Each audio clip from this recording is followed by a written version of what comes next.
वर्षों से अधिक वहां के मुसलमानों ने वोट दिया है, और उन्होंने वहां के लिए, वहां की जो जनता है उसके लिए काम किया, और उस वहां की जनता में ज्यादा संख्या मुसलमानों का है, तो मुसलमानों के लिए भी काम किया, हिंदुओं के लिए भी काम किया।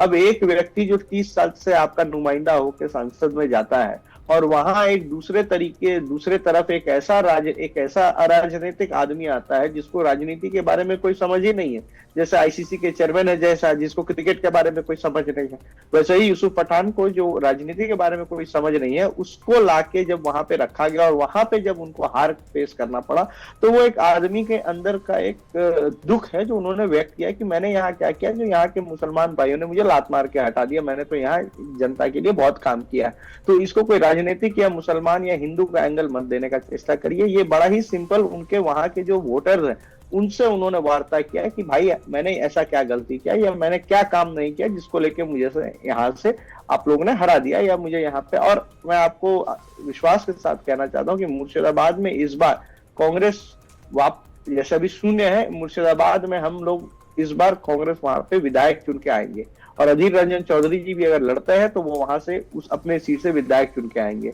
तो वो एक 2021 का एक माहौल ऐसा भाजपा और तृणमूल ने बाइनरी पॉलिटिक्स बना दिया था, एनआरसी सीए का मुद्दा ऐसा ले आया था, और मुर्शिदाबाद एक बॉर्डरिंग इलाका है, तो बॉर्डरिंग इलाका में कुछ लोग हैं जिनको ये डर पैदा करा दिया गया था भाजपा की तरफ से कि अगर हम लोग नहीं आएंगे तो आपको यहाँ से हटा दिया जाएगा। तो वैसे ही तृणमूल ने बताया कि अगर हम लोग नहीं आएंगे तो आपको यहाँ से उच्छेद कर दिया जाएगा। तो इस भय की राजनीति में अधीर रंजन चौधरी जैसे भी बड़े लीडर, इंदिरा गांधी भी हारी थी, तो जयप्रकाश नारायण था, तो वो होता है, तो राजनीति में हार जीत लगी रहती है, और इस बार हम लोग उस सीट को, उस ग्राउंड को वापस जीत के ले आएंगे। दूसरा आपने कहा शकील अहमद जी कह रहे हैं कि 6 ऐसे लोग हैं कि नहीं, मैं 2 बात कह रहा हूँ। 6 क्यों?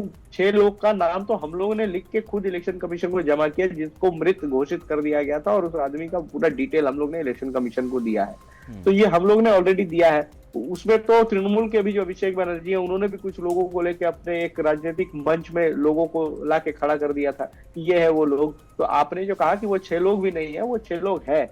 जो नहीं है वो अभी मेरे भाजपा के प्रवक्ता भाई कह रहे थे कि हम किसी भी घुसपैठिया को नहीं रहने देंगे, जो बाहरी लोग हैं उनको नहीं रहने देंगे। यही दावा आपने बिहार में भी किया था, कितने घुसपैठिया मिले। ये एक बड़ी बात है अजय जी, यहाँ सवाल सुनिए, ये महत्वपूर्ण हो जाता है। आप चूंकि नौजवान नेता हैं कांग्रेस के, क्या कांग्रेस के जो पुराने लीडर्स हैं उन्होंने आपको ये बताया है कि किस तरीके से 50 साल पहले जब कांग्रेस की सरकार वहां से गई, वो इमरजेंसी का दौर था, वो अपनी जगह पे है, वो ठीक है, देश भर में बहुत सारे परिवर्तन हुए, लेफ्ट ने वहां पर बाजी मारी, वो सब अपनी जगह है, लेकिन उससे ठीक पहले जिस तरीके से बांग्लादेश बना था, मतलब वो 70 का ही वो दशक था, इंदिरा गांधी का इनिशिएटिव था, और यही घुसपैठ ही सबसे बड़ी मुसीबत थी। उस समय पर जब आपने पूर्वी पाकिस्तान को अलग कर दिया, पश्चिमी पाकिस्तान को अलग कर दिया आपके लीडर ने, प्रधानमंत्री इंदिरा गांधी ने तत्कालीन, क्या आपको नहीं लगता है आज जिस युवा अवस्था में आप पश्चिम बंगाल को देख रहे हैं कि डेमोग्राफी बदल गई है? जहां कभी हिंदू बहुतायत में था, उन इलाकों की पूरी डेमोग्राफी बदल गई है, और वो डेमोग्राफी तब बदली है जब आपके एक सुप्रीम लीडर ने इस देश के लिए बहुत बड़ा काम किया था। आपको इस बात की टीस है, या आपको लगता है कि वोट बैंक के लालच में इस बदली हुई डेमोग्राफी को इग्नोर करना चाहिए और आगे बढ़ जाना चाहिए? सत्ता में आएंगे तो देखेंगे फिर क्या होता है। बहुत महत्वपूर्ण सवाल आपने किया है, और उसके लिए मैं आपको धन्यवाद देता हूं कि आपने ये बात सही बताया कि देश के लिए बहुत बड़ा काम हुआ था। देश में जहां एक छोर पाकिस्तान आज जिस फ्रंट पे है, वेस्टर्न फ्रंट पे हमारे आर्मी तैनात रहता है और वहां से लगातार टेररिज्म एक्टिविटी होती रहती है, वैसे ही ईस्टर्न फ्रंट पे भी एक बड़े खतरे को इंदिरा गांधी जी ने खत्म किया, उसको एक राष्ट्र बनाया और उसको एक फ्रेंडली नेशन बनाया, जिसके लेके एक पूरा फ्रंट हम लोग ने सिक्योर किया। और इसमें इंदिरा गांधी जी ने जिस तरीके से जो डिसीजन लिया था, उस डिसीजन से आज बंगाल और देश की जो जनता है वो ईस्टर्न फ्रंट से एटलीस्ट शांत है कि यहाँ से कोई समस्या नहीं आ रही है। दूसरा आपने बताया, नहीं अजितेश जी, एक सेकंड मैं करेक्ट करना चाहूंगा, चूंकि सवाल मैंने रखा है, मैं एक जगह पे करेक्ट करूंगा। ऐसा है कि इधर ये पाकिस्तान से जो अंदर आते हैं ना, वो अपने साथ में गोला बारूद, बम, आईडी ये सब ले करके आते हैं, और वो फोड़ देते हैं देश में कहीं पर भी।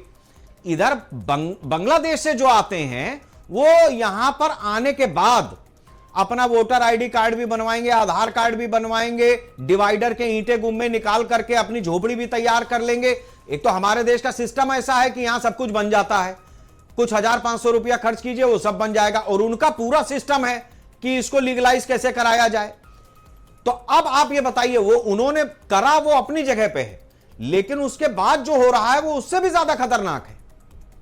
बस मैं डेमोग्राफी के बारे में ही बात कर रहा था, और आपने फिर, मैं आपको एक बार धन्यवाद दूंगा कि आपने सही मुद्दा उठाया कि वो यहाँ वोटर कार्ड बना ले रहे हैं, वो यहाँ आधार कार्ड बना ले रहे हैं, वो तारों के नीचे से आ जा रहे हैं। बॉर्डर सिक्योरिटी फोर्स किसके है? पिछले 15 सालों से भाजपा केंद्र सरकार की है। किसकी जिम्मेदारी है कि वहां से घुसपैठिया हो रहा है? पहला कारण। दूसरा, आधार कौन बनाता है? सेंट्रल एजेंसी बना के देती है। कैसे बन रही है? Aadhaar is a central agency not a state subject. कैसे बन रहा है उसके बारे में जवाब भाजपा को देना है। तो आधार भी आप बना के दे रहे हैं, घुसपैठ भी आप होने दे रहे हैं, और सवाल आप पूछ रहे हैं कांग्रेस से, सवाल आप पूछ रहे हैं बाकी राजनीतिक दलों से। आपकी जो यहाँ तो होम मिनिस्टर को रिजाइन करना चाहिए। अगर यहाँ कोई घुसपैठिया मिलता है ना, तो सबसे पहले रिजाइन करना चाहिए, किसी को जिम्मेदारी लेके वो होम मिनिस्टर को रिजाइन करना चाहिए, क्योंकि ये उनका दफ्तर है जो अपने काम को नहीं कर पाया, और उसके वजह से बांग्लादेश से लोग आके यहाँ फंस गए। आप कांग्रेस ने बड़ा आरोप लगाया। ओम प्रकाश जी, आप जवाब दे दीजिए। ठीक है, आप जवाब ले लेते हैं, समय वरना बचेगा नहीं। ठीक, ओम प्रकाश जी। जी जी जी, अनम्यूट कीजिए। बहुत अच्छा सवाल उठाया है। पता नहीं ये हाँ जी, हमारे कांग्रेस के मित्र यंग है, इनको मेरी व्यक्तिगत सलाह रहेगी कभी कभी टीवी देखें, विशेषकर लोकसभा टीवी। ये लोकसभा के ऑन रिकॉर्ड है कि गृह मंत्री जी ने कहा है कि पूरे देश में एकमात्र पश्चिम बंगाल ऐसा राज्य है जिसने बीएसएफ पर बॉर्डर पर फेंसिंग करने की अनुमति नहीं दी।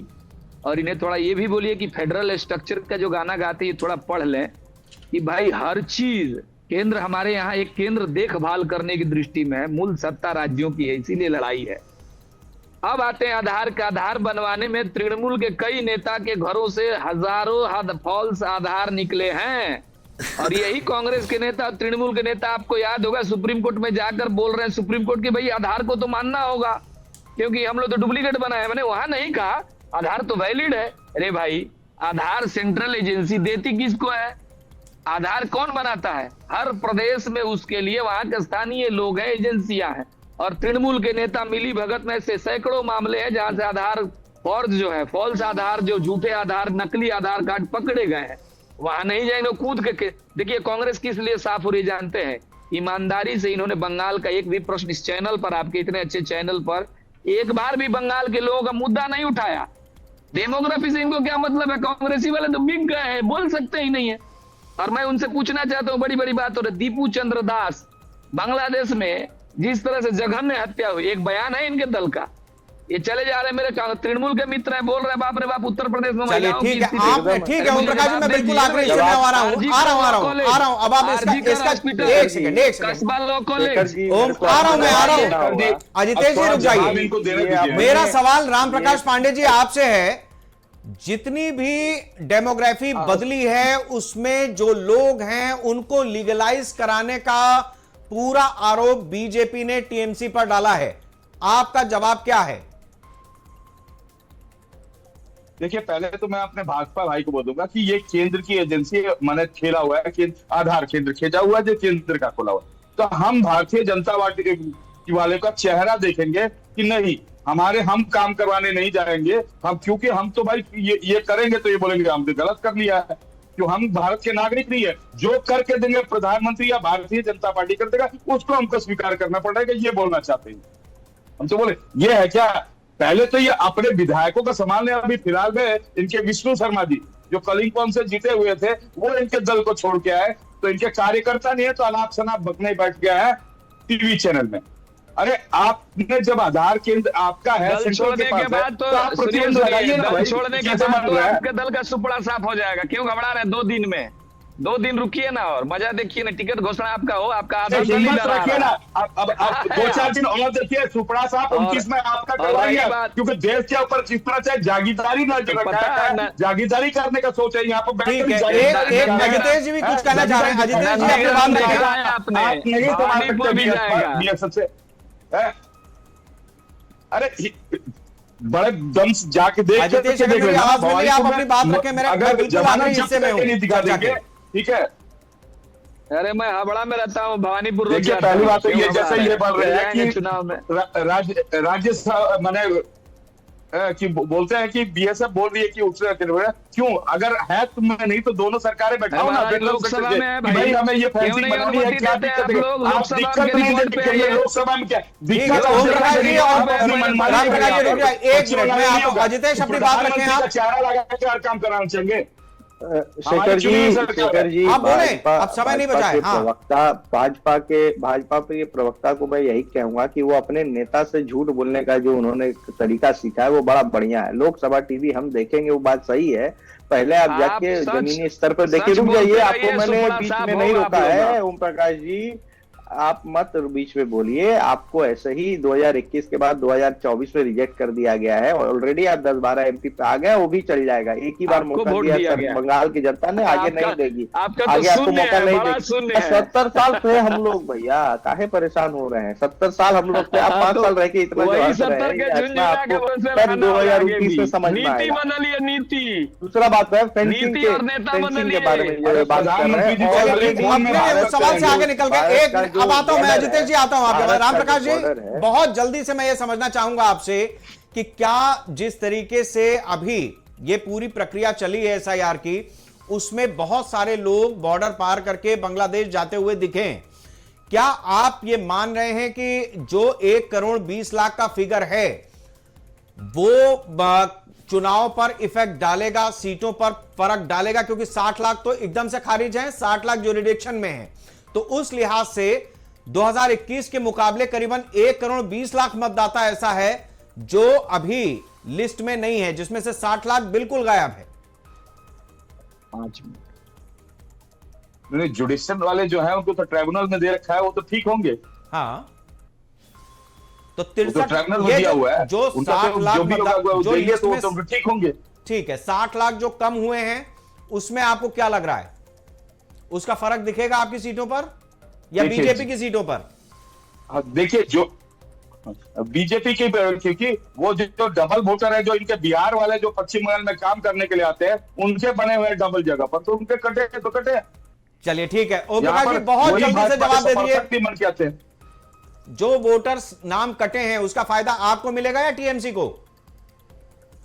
200% भाजपा को मिलेगा, क्योंकि तृणमूल तो मृत आत्माओं की सरकार है। जो मरे हुए वोटर 2 बजे के बाद बूथ पर जाकर छापना, लूटना, इस बार मृत आत्माओं के वोट इनको नहीं मिलने वाले। चलिए ठीक है।